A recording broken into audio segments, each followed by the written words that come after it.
Hey everyone, welcome back to Corporate Decoder, the place where we decode the language of business. Today we're diving into a preliminary proxy statement from Biomea Fusion. It's like reading a company's to-do list and seeing what they want their shareholders to vote on.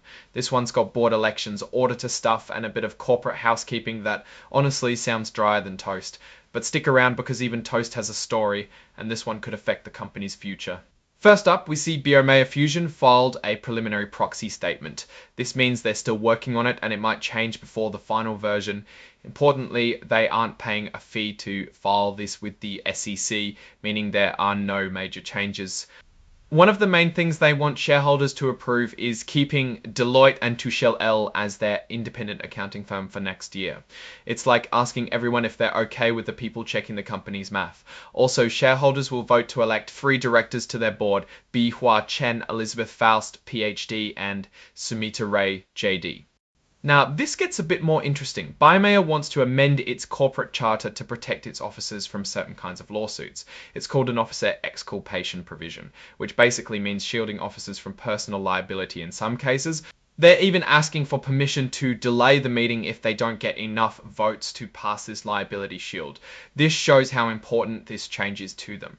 To vote on these proposals, you need to have been a stockholder on April 14, 2025. Each share gets 1 vote. Here's how the voting works. For electing directors, it's a simple case of whoever gets the most votes wins. But for the other proposals, it needs a majority to pass. Abstaining or not voting has different effects depending on the proposal. It can be the same as voting no in certain cases. Let's dig into that accounting firm ratification. The company is asking stockholders to approve Deloitte and Touchel P, which has been their accounting firm since 2020. For 2024, Biomea paid Deloitte about $1 to $12 million for audit fees and a small amount for other services. For 2023, it was about $1.06 million. So the cost of keeping their books in order is pretty consistent year to year. Now, about that officer exculpation, this is where it gets interesting. The company wants to limit the personal liability of its officers. This is so they can attract good people without them worrying about getting sued for every little thing. However, there are limits. They can't get away with everything. This protection doesn't cover them if they break the law intentionally, act in bad faith, or benefit personally from something shady. Also, they aren't protected for claims brought by or in the right of the corporation. The reason Biomea wants this is pretty straightforward. They want to get good officers and keep them. Lawsuits are becoming more common, and this makes the job less risky for the officers. Governance is always important to be across. Biomea Fusion has 3 main committees: the Audit Committee, the Compensation Committee, and the Nominating and Corporate Governance Committee. These committees make sure the company is run properly.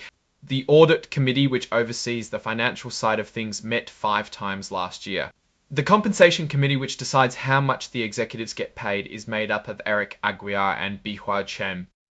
Let's take a peek at what the non-employee directors made in 2024. Eric Aguiar topped the charts at around $255,000, mostly from option awards, with $70,000 in cash. Bihua Chen received close to $229,000 in compensation. Michael Hitchcock is pulling in about $41,000 a year, and Sumita Ray made $235,000. These numbers include cash and the value of stock options they received. Here's who's running the show. Michael Hitchcock is currently the interim CEO. Ramses Erdmann is the president and chief operating officer. And Juan Pablo Frias is the chief medical officer. The former CEO, Thomas Butler, made over $5.1 million in 2024, mostly from stock options. The former chief financial officer, Franco Valle, made close to $2.1 million a year. It's important to keep an eye on who holds most of the shares in order to understand what the company direction will be. Here's the list of principal stockholders as of March 31, 2025. Thomas Butler is at the top of the list with around 10.87% ownership, followed by Rainer Ederermann with nearly 8%. Cormorant Asset Management owns about 9.5%. FMR LLC owns 14.25%. BlackRock Inc. owns 5.74%.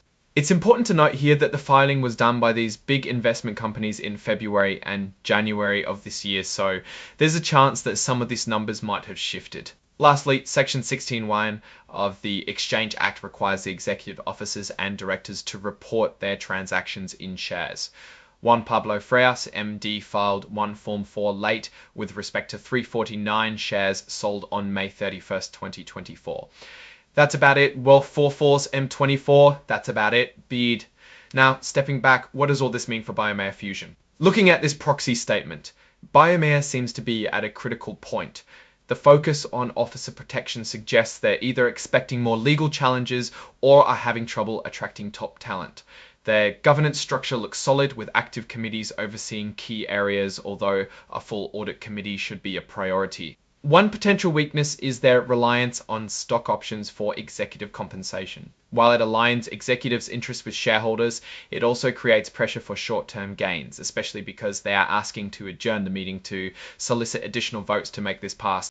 One notable opportunity lies in their pipeline of drug candidates. If they can deliver positive clinical trial results, it would boost investor confidence and potentially offset any concerns about executive compensation or legal liabilities. In conclusion, Biomea Fusion is at a crossroads. Whether they can navigate these challenges and capitalize on their opportunities will determine their long-term success. Thanks for watching. If you found this breakdown helpful, please like, comment, and subscribe for more corporate deep dives. What companies should we decode next? Let us know in the comments below.